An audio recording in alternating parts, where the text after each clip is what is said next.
still 11:59. It was good to come in here on a Sunday after a victory and hard-fought victory where you felt like you hit on all cylinders, really in all three phases. That you didn't mess the game up, you didn't shoot yourself in the foot, and got a win. I think it's a great lesson for our guys.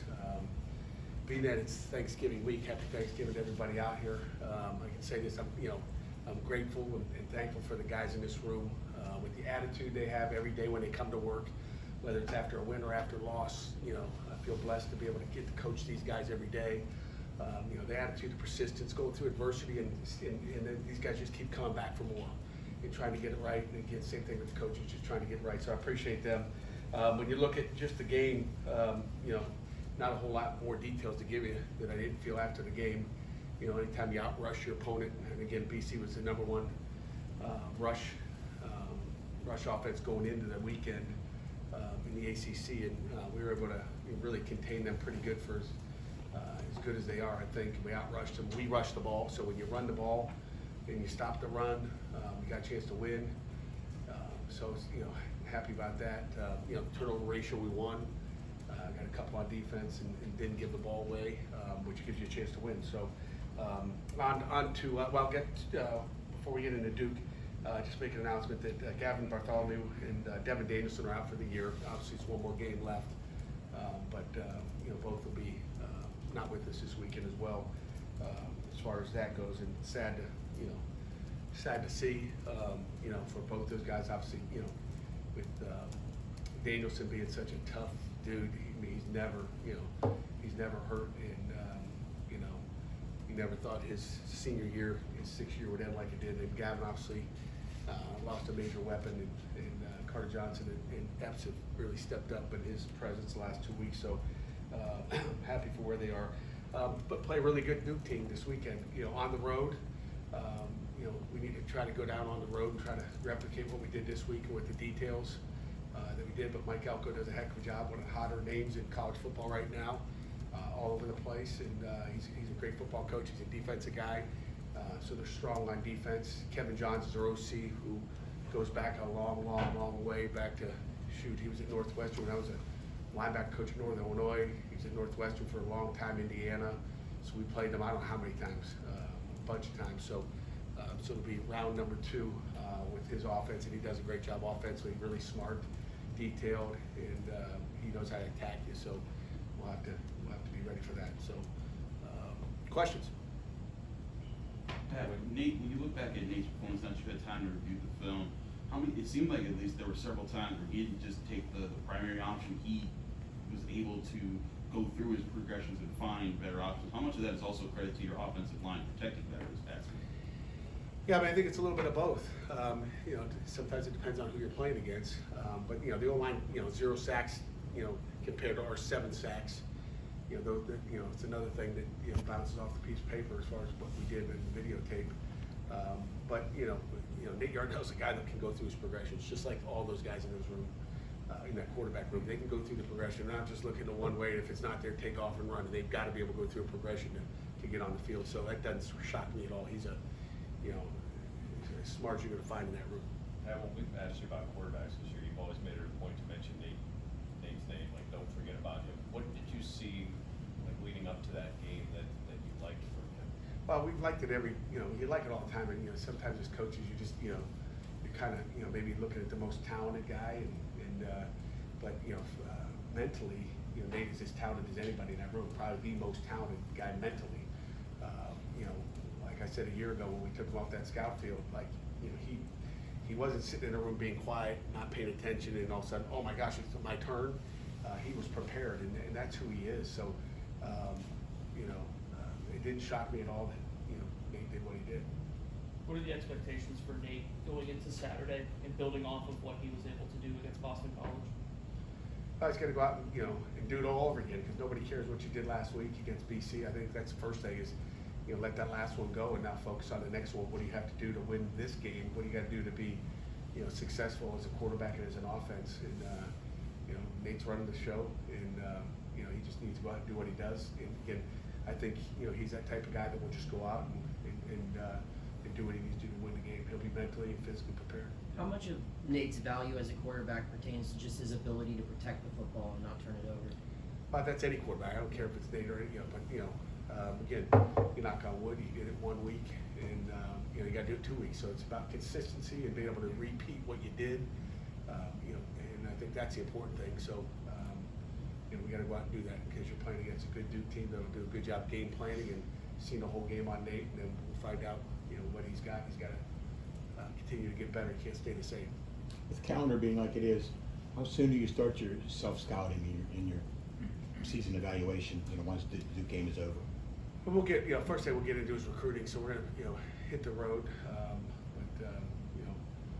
What'd you do to your wrist? Banged up. Now I want to hear. We don't talk about injuries. Nice, Jerry. Nice. You learned something. We ain't talking about that. Finally, after 11 seasons. Your wife kicked your rear end. Good for her. Yeah. I love it. What was the question? I'm sorry.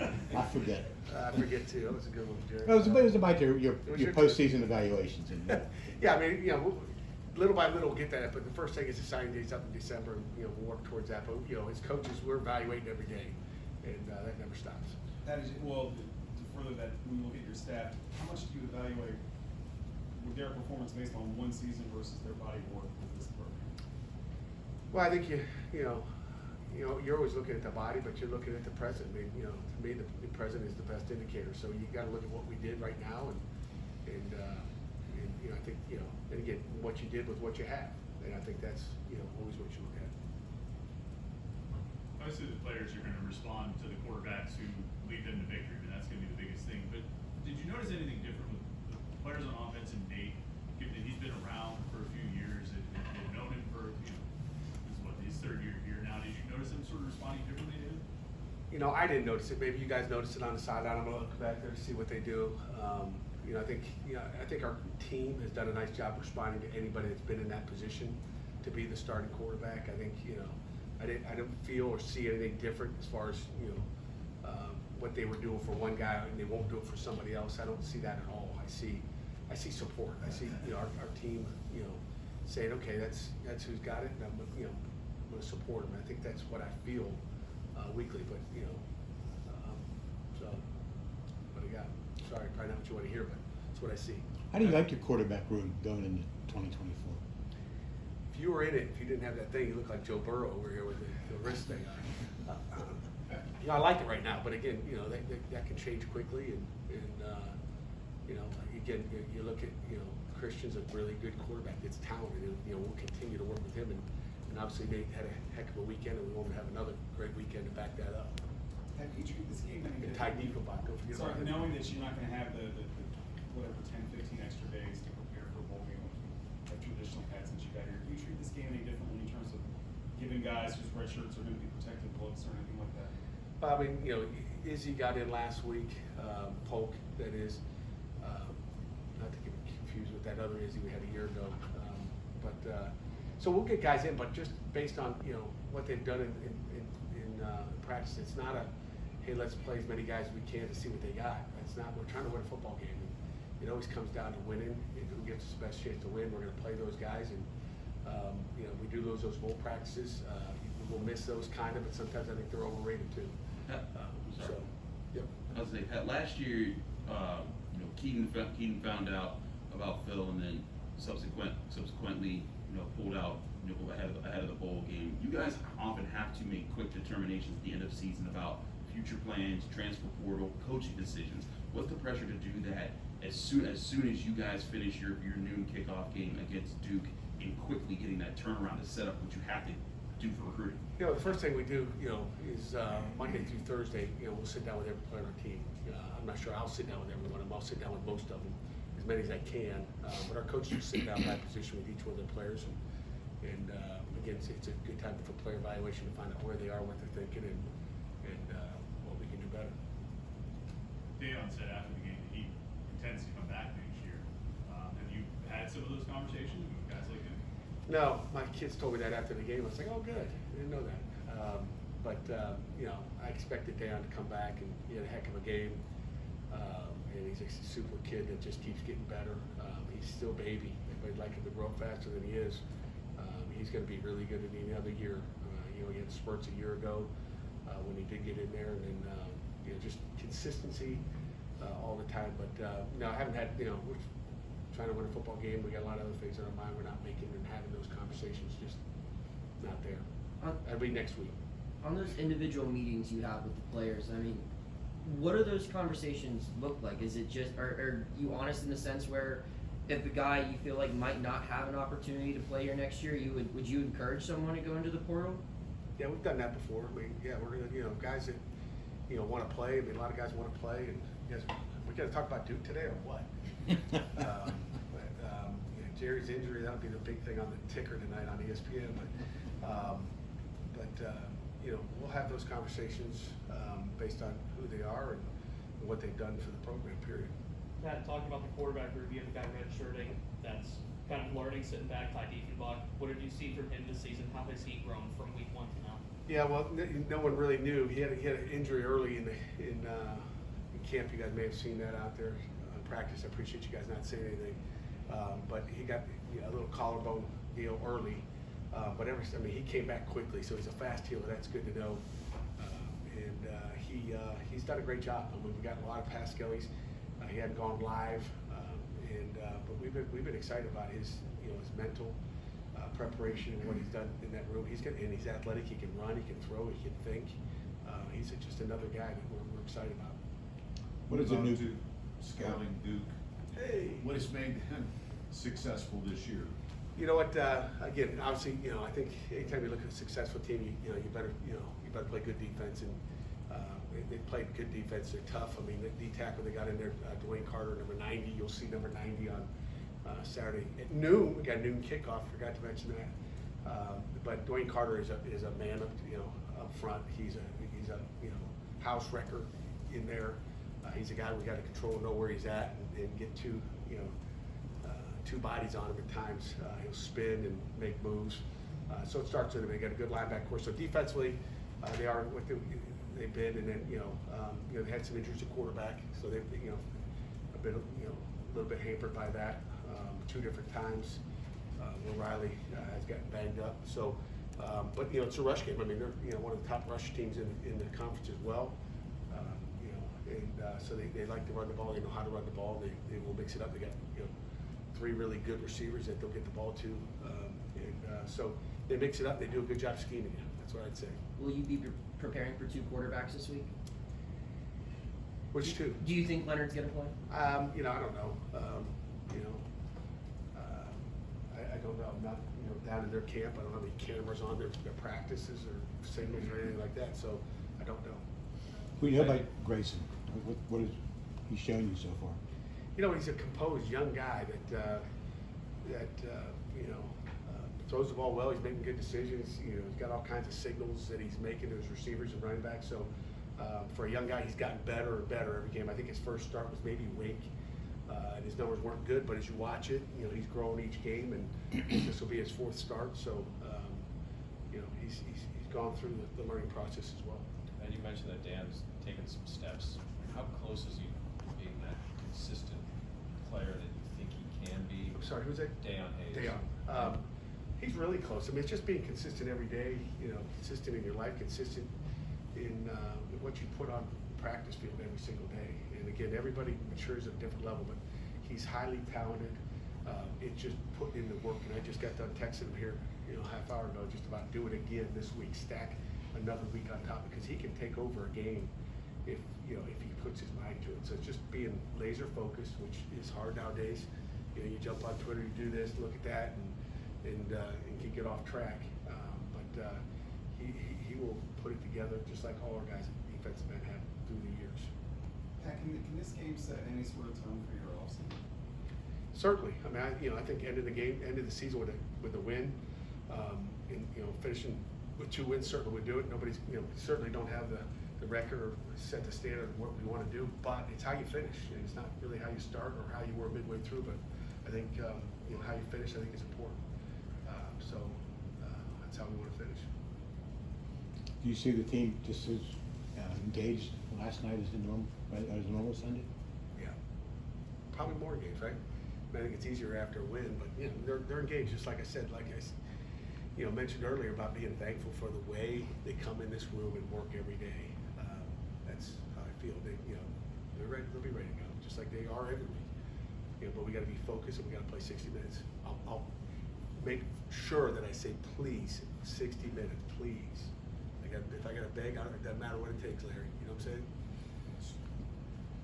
Pat, when you look at the game that Rodney had on Thursday night, I think probably if you thought it back in September, that might have been a more regular occurrence. Does the philosophy at that position need to change a little bit? Because it seems to be you guys are always sort of looking for a guy, maybe when they don't separate, nobody ever really gets any momentum because the opportunities are there. Yeah, I mean, you look at Duke, they play 3 different tailbacks and they've all got pretty good success in the running the ball. I mean, you got to kind of go with the hot hand.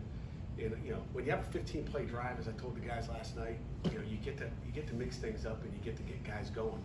When you're losing the time possession, which we still lost, again, I might add, by 9 minutes and 48 seconds. And we've had that discussion here the last few weeks about not winning the time possession. But when you lose it, you don't get to run many plays, and you're running 46 plays in a game. I mean, how many reps and how many times can you establish a run game with 46 plays? And when you're down, when you're in a ball game, in a 7-point, 3-point ball game, you can afford to run the ball. You're not playing catch up against a Notre Dame or whoever else it is. So, Rodney's certainly capable of those types of days. But you need those guys in front of him blocking as well. So it's a team deal. And again, got confidence both Rodney and Sebo to make those explosive gains. How much does Nate's success help set that up, though? Like the second play you guys have, he has that play action pass, it's Malcolm over the middle, and it kind of victimizes the defense that took the steps up. Did you see on tape that once Nate hit a few of those, it slowed maybe the aggression of Boston College's defense? I think so. I mean, you don't see the aggression slow down, but I think anytime you can be two-dimensional and you can run the ball and throw the ball, and you can have some success doing both of those, you're obviously in control, and you're not going, oh gosh, what are we going to do now? So when you're having a little bit of success and you continue to try to pound the ball and get what you can get, whether it's 3 yards and just have patience with it, it can happen. But you have to have those plays, and we're still not winning the time possession, but you have to have those plays where you're having opportunities to call more of them. I mean, we like to have 80 plays a game. Imagine how many carries guys would get and opportunities they have. So, the 15-play drive was one of those where we got a lot of people involved. That maybe the tackle numbers can be deceiving, but what kind of impact has Donovan had with you guys? Donovan's he's been really good. He's been, I wouldn't say a surprise because that's what we thought we had. Probably mentioned that before, but Donovan's been a big-time player for us. He makes a lot of plays. He's a guy you trust to make the tackle at that boundary position. It's not unusual for a guy like a Brandon Hill or him to have those types of numbers. There's a lot of things based on our scheme that we're spilling to him, depending on the formation, the run concept, whether it's a counter, it's a truck play, whatever it is. That that guy, it's going to trickle down to him, and he's got to be in the right spots. We've seen guys in bad spots. He puts himself in a position to make plays because of all the details he does. As the ball snapped. We only had 7 total penalties in the last 2 games. Was that more of a point of emphasis going into the Syracuse game? I wish I could tell you, Jerry. I mean, I think I mentioned, you guys asked me after the press conference. I wish I could tell you I did something different, but we focus on it all the time, and some days you figure it out, and some days you don't. There's still some things that amaze me when I look at the tape and I see what's called, what's not called. We won't get into that, Jerry, but when you focus on it, good things happen. Pat, was there an element of frustration after the win, just seeing how your team played? No, not a lot of penalties, didn't turn the ball over, took the ball away, ran the football. I mean, that's how you designed. Yeah. Yeah. Is Yeah. there an element of frustration? I wouldn't say frustration, but you're going to look back and I think everybody in this room will look back after the year and say, what if? What if I'd have got it, figured out earlier? And that's frustrating. Like then again, we say the same thing as coaches. Why couldn't we do that before? Why didn't we as coaches and players do that before? How come it took us so long to figure out that this is a recipe for success? And I mean, you're always going to have regrets as a coach, and you're going to look back and I don't know, frustration. You can't look back and get mad and frustrated this week because but it's like you're going to look back and in another month we'll be looking at ourselves like, why are we still playing? Why are we playing sometime at the end of December? And that'll be frustrating. Final question? With head coach Mike Elko, how important has he been for turning around that program in such a short amount of time? You know, that's a great question. Talking Duke, appreciate the question. You know, Mike Elko's done a heck of a job. And what do I see?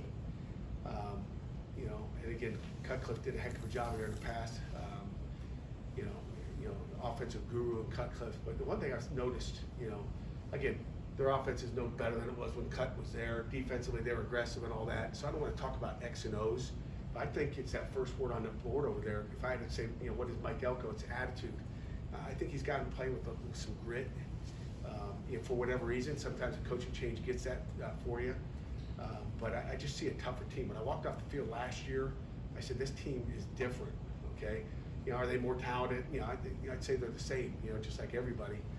But I give Mike Elko a lot of credit for the attitude and what he's done, to change maybe what people think about Duke or who they're supposed to be. I think they're tough. I think they'll get after it. And I felt that last year, that they play with an edge and chip on their shoulder. And that's what I noticed last year coming off that field. Forget the X and O's, because they got great coaches, of course, but I felt an edge out of that football team. Like we like to play. I've heard from a lot of coaches recently that say they want the in-helmet communication that they have in the NFL to come to college football. Where do you stand on that? I think it's a great question. Appreciate that question, and no one's asked me yet, but I think it's good. I think it would eliminate some of the signal stealing that we've had throughout the country. It's been a hot topic, that no one can see what you're saying unless they start reading lips, but that's when everybody's going to go like this, and you can't read my lips either. But there's a lot of that going on. It's not just, in one place. There's a lot of it going on, and it's been going on for years, so I think it'd be great. They got to find a way to use it. To me, as a defensive guy, I get scared that offenses will go even faster because they can tell the quarterback immediately what's going on. I could care less about signals. We try to just play football here at Pitt, so we don't steal signals. We're not into any of that. Again, I can't figure out how you'd use it on defense anyway. I think offensively they'll go faster, okay? And I think offense dictates the tempo of the game. I think defensively, how can I have one guy, like in the NFL, one guy that's got the mic, and now everybody's gonna look at it, now it's gonna tell those corners what the defense is. You can probably talk to the D linemen, the safeties. It's hard for them to tell everybody what the defense is. It's easier for a quarterback to do that. And again, I would imagine maybe, the receivers are always looking over there, for the signal. So they, it'll be interesting to see how the postseason, because I would imagine there's going to be a lot of talk about this. And I think in the bowl games they're talking about using it. I don't know how they're going to use it. There's got to be agreement by both teams to possibly use it. But I think a way to correct all that is, let the quarterback have a mic, let the mic linebacker have a mic. You got a 40-second clock, and you can't snap the ball until 10 seconds or 15 seconds come off the clock. Eliminates the fast tempo. And again, a Mike linebacker can get in the huddle and can tell everybody what's going on. Now we know there's no stealing anything. That you can have real football the way it should be played. To me, if they did that, they'd put it, you can't snap the ball until 25 seconds or whatever it is. I think that'd be a great way of doing it. You guys can push that in the AP, put that out there on the wire. Let's bring up a new idea. But that's to me the only way it will really work in college football, because you can't have 5 or 6 microphones going. I mean, you can't have something in everybody's helmet. I just think that's chaos. It'd be nice if everybody could hear the call. That'd be great on defense. We if 11 guys, you have to have 22 or 30 guys on offense and defense, that's a lot of mics, okay? And I just don't think that's it. And someone's mic's going to go out. I didn't get the call, timeout. But I think, hey, huddle up. Okay, you got 15 seconds to huddle, get your call in, make it fair, and then play ball. Doesn't it hurt the team to give you tempo though? They have to wait. You go tempo, 15 seconds. I mean, most people snap the ball in 16 seconds. That's a pretty fast tempo. I can give you the numbers even laying on my desk. How Duke snaps the ball, even the tempo teams. I mean, it was slowed down. Tennessee for sure, but there's nothing wrong with that. It's when the guys get hurt anyway when they go too fast.